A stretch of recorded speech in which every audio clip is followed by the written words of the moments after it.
সামনের জায়গা একদম নতুন, বাম পাশের জায়গা।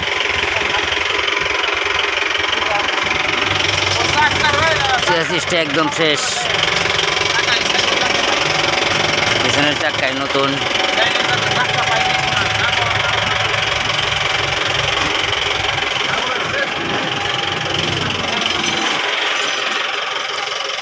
ঢাকা মেট্রো 53-0-449।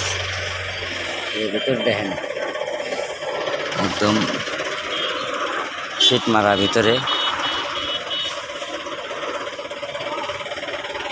ডাইন পাশের চাকা একদম আপডেট, চেসিসটা একদম ফ্রেশ, যা অরিজিনাল।